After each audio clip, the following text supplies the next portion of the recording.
साल 1500 ईस्वी दिल्ली की सत्ता पर सल्तनत हिंद का परचम लहरा रहा था, जिसका सुल्तान था इब्राहिम लोदी। और इधर गुजरात में बादशाह बहादुर शाह की अपनी सल्तनत कायम हो चुकी थी। इन्हीं राज्यों से गुजरते हुए बीच में पड़ता था मेवाड़।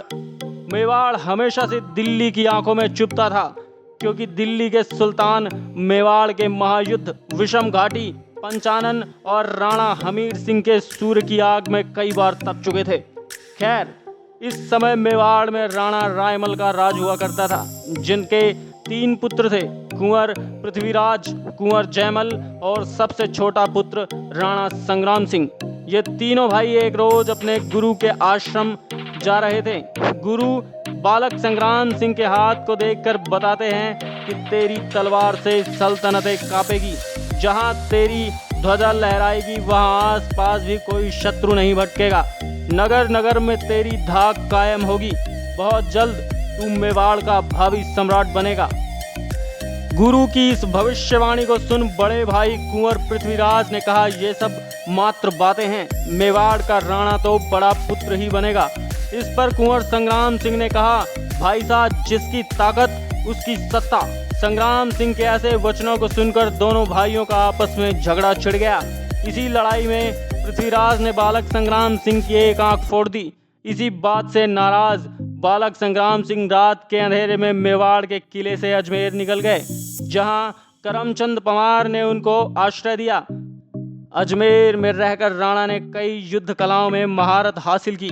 तपस्या के ताप में तपकर बालक संग्राम सिंह सोना बन रहा था। बालक संग्राम सिंह अब युवा हो चला था। खून में गर्मी, जिगरे में फौलाद और ऊंचे तेवर होना लाजमी था, क्योंकि वीर राणा कुंभा के ही रक्तबीज थे। यही समय था जब संग्राम सिंह ने मेवाड़ धरा की सियासत को पलट कर रख दिया। इस समय तक संग्राम सिंह के दोनों भाइयों का स्वर्गवास हो चुका था। इसी के साथ सरदारों ने राणा संग्राम सिंह को राज्य का उत्तराधिकारी घोषित करते हुए उनका मेवाड़ की गद्दी पर राज तिलक कर दिया। ये वही संग्राम सिंह है जिसे दुनिया राणा सांगा के नाम से जानती है। राणा ने सतलुज, बयाना, सिंधु, मालवा, भरतपुर और ग्वालियर से होते हुए गुजरात और संपूर्ण राजपुताने में एक छत्र शासन स्थापित किया। राणा की एक आंख और एक हाथ नहीं थे और शरीर पर कुल 80 घाव थे, पर फिर भी खुले शेर की तरह भयानक युद्ध का नेतृत्व खुद ही करते थे। राणा संपूर्ण भारत पर एक छत्र शासन स्थापित करके विक्रमादित्य की उपाधि धारण करने का अरमान रखते थे। इन्होंने पाटी परवान की प्रथा को पुनः जीवित किया और सभी क्षत्रिय ताकतों को एक कर दिया, जिससे पश्चिम में मेवाड़ एक हिंदू राज्य बनकर दिल्ली की सत्ता को ललकारने लगा। दिल्ली के सुल्तान को बंदी बनाया, गुजरात के शाह को घोड़े के पीछे बांधकर मेवाड़ ले गए और बयाना के मैदान में विशाल मुगल फौजों को परास्त कर दिया। जब भारत चारों तरफ से शत्रुओं से घिर चुका था, तभी एकमात्र योद्धा बनकर उठे राणा संग्राम सिंह। आइए इंडियन नाइट्स के साथ जानते हैं राणा सांगा के इतिहास के अनसुने पन्नों की पूरी दास्तान। 1509 में राणा संग्राम ने मेवाड़ की गद्दी संभाली।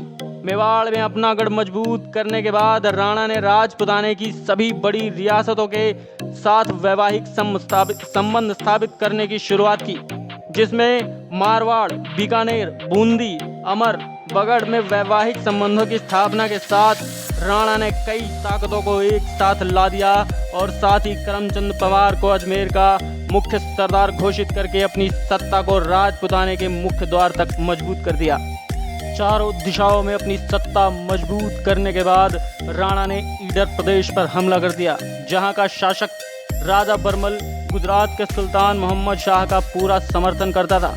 राणा की इस भयानक हमले से ईडर नरेश गुजरात भाग गया, जिसके बाद राणा ने अपने सरदार को ईडर का प्रहरी बना दिया। इधर मेवाड़ से दूर मालवा में सुल्तान नासिर शाह खिलजी का शासन हुआ करता था, जिसका वजीर मेदिनी राय था।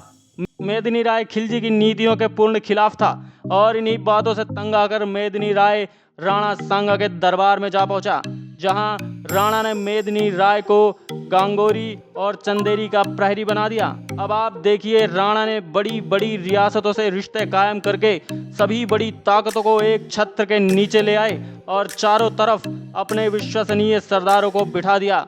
अब राणा ने महाभयानक युद्ध का शंखनाद किया और राणा की निगाहें तो शुरुआत से ही दिल्ली की सत्ता पर टिकी थी और इसी के साथ राणा ने पश्चिमी उत्तर प्रदेश के कई क्षेत्रों पर अपना ध्वज लहरा दिया और दिल्ली को आगरा पर हमला करने की ललकार भेजी।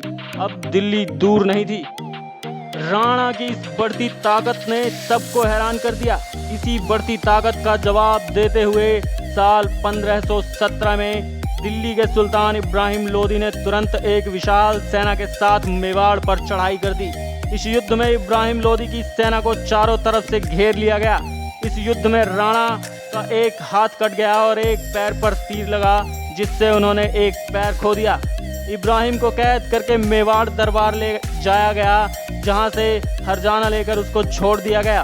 उसके 2 साल बाद फिर 1519 में इब्राहिम लोदी ने मियां मक्कन के नेतृत्व में राणा सांगा पर एक बार फिर हमला बोल दिया। इस बार फिर राणा सांगा की विजय हुई। दिल्ली के सुल्तान को 2 बार पराजित करने के बाद संपूर्ण राजपुताने में राणा सांगा के नाम की ताकत कायम हो गई और सभी ने सांगा को अपना सरदार चुनते हुए उन्हें हिंदू पथ की उपाधि से नवाजा। साल 1518 में मालवा के सुल्तान महमूद खिलजी ने गांगोरी पर धावे बोलने शुरू कर दिए, जिसके बाद राणा सांगा और मोहम्मद की सेना के बीच घनघोर युद्ध शुरू हुआ। इस युद्ध में सांगा ने मोहम्मद के सभी सरदारों को मार डाला और मोहम्मद को बंदी बनाकर चित्तौड़ में 5 महीने तक कैद कर दिया। इस इतिहास अब करवट बदल रहा था। काबुल का बादशाह बाबर और दिल्ली के सुल्तान इब्राहिम लोदी के बीच 20 अप्रैल सन 1526 में पानीपत के मैदान में घनघोर युद्ध छिड़ गया। इस युद्ध के समय राणा सांगा शांति से मौके की तलाश में थे। उनको लगता था कि बाबर इब्राहिम को मारकर कुछ दिन दिल्ली में रहेगा, फिर वापस लौट जाएगा, पर ऐसा नहीं हुआ। बाबर ने इब्राहिम को मारकर दिल्ली पर अपनी सत्ता कायम कर ली। अब भारत की स्थितियां काफी बदल चुकी थी। दिल्ली की सत्ता पर सल्तनत मुगलिया कायम हो गई और इधर मेवाड़ एक बहुत बड़ा हिंदू साम्राज्य बन चुका था, जिसका विस्तार दिल्ली को छूता था। बाबर स्पष्ट रूप से जानता था कि जब तक राणा सांगा जैसा योद्धा है, तब तक वह भारत पर पूर्ण रूप से कब्जा नहीं कर सकता और मजबूत शासन स्थापित नहीं कर सकता। इसी के तहत बाबर अपनी विशाल सेना के साथ फतेहपुर सीकरी में अपना डेरा डालकर बयाना दुर्ग पर अधिकार जमा लेता है। मेवाड़ी सरदार भागता हुआ पहुंचा मेवाड़ दरबार में और राणा सांगा को सूचना दी कि काबुल की ओर से आई विशाल सेना ने हमारे दुर्ग पर कब्जा कर लिया है। आपको युद्ध की चुनौती भेजी है। राणा को चुनौती का समाचार मिलते ही राणा ने महायुद्ध का ऐलान कर दिया। संपूर्ण राजपुताने में पाती परवान का संदेश भिजवा दिया गया, जिसके तहत सभी क्षत्रिय ताकतें राणा के छत्र के नीचे एक साथ मिलकर महासेना का रूप धारण कर चुकी थी और निकल पड़ी बयाना की ओर। भयानक शंखनाद के साथ युद्ध का ऐलान किया गया। मारवाड़ नरेश मालदीव राठौर ने युद्ध की रणनीति तय की। बूंदी बागड़ से उदय सिंह अजमेर आमेर की पृथ्वीराज बीकानेर के कल्याणमल ग्वालियर और बड़ी बड़ी रियासतों के महाराज जो अफगानी सरदारों ने राणा सांगा के नेतृत्व में 16 फरवरी 1526 को बाबर की सेना को चारों तरफ से घेर लिया और बयाना के किले पर फिर से केसरिया झंडा लहरा दिया। ये बाबर की सेना की पहली हार थी, पर बाबर भी कोई छोटा मोटा बादशाह नहीं था। इतिहास बताता है उसकी नेतृत्व शक्ति गजब की थी। जब मुगल सेना ने इतनी विशालकाय महासेना का करारा प्रहार देखा तो उन्होंने पुनः युद्ध में जाने से मना कर दिया, जिसके बाद बाबर ने सेना को कई लालच दिए, पर सेना काबुल जाने की तैयारी कर चुकी थी। अंत में बाबर ने धर्म युद्ध या जिहाद का नारा लगाया, जिसके बाद वापस इकट्ठा होने लगी बाबरी सेना। इतिहास बताता है कि राणा सांगा ने बयाना पर केसरिया झंडा लहराया और शांति की स्थापना की। बयाना पर केसरिया झंडा लहराने के बाद संधि कर लेना एक बहुत बड़ी गलती साबित हुई। उन्हें उसके तुरंत बाद दिल्ली पर धावा बोलना चाहिए था। ऐसा न करने के कारण बाबर ने फिर से सुना और युद्ध की तैयारी कर दी। एक महीने के बाद 17 मार्च सन 1527 खानवा भरतपुर के मैदान में फिर युद्ध की तैयारियां शुरू कर दी गई।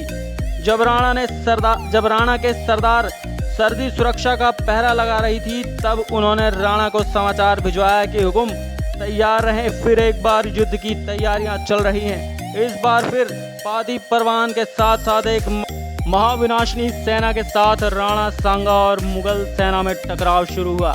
इस बार बाबर ने कई सारी तोपें अपनी सेना के पीछे तैनात कर रखी थी। तोप जैसे हथियार के बारे में भारतीयों ने पहले कभी नहीं सुना था। जब राणा की सेना आगे बढ़ी, तब अली और मुस्तफा के नेतृत्व में तोप का मुंह खोल दिया गया। हजारों हिंदवी सिपाही ढेर हो गए। राणा गुस्से में लबरेज होकर युद्ध क्षेत्र के बीच में जा पहुंचे, जहां बाबर ने सेना को तुलगमा पद्धति अपनाने का आदेश दिया, जिसके तहत राणा की सेना के पीछे से हमला करना शुरू कर दिया गया। इस हमले में राणा को एक तीर लगी, जिससे वो हाथी से नीचे गिर गए। तुरंत जालाज्जा ने राणा का राज चिन्ह धारण किया और हाथी पर सवार होकर युद्ध घोष किया, और बाकी सरदार राणा को युद्ध क्षेत्र से बाहर वाली जगह पर ले गए।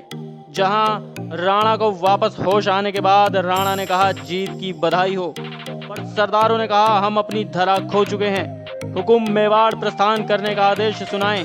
पर राणा सांगा ने सरदारों को फटकार लगाई और कहा, मेरे आदेश के बिना कौन मुझे रण क्षेत्र से बाहर लेकर आया। पुनः युद्ध की तैयारियां करो, हम विजयश्री के साथ मेवाड़ जाएंगे।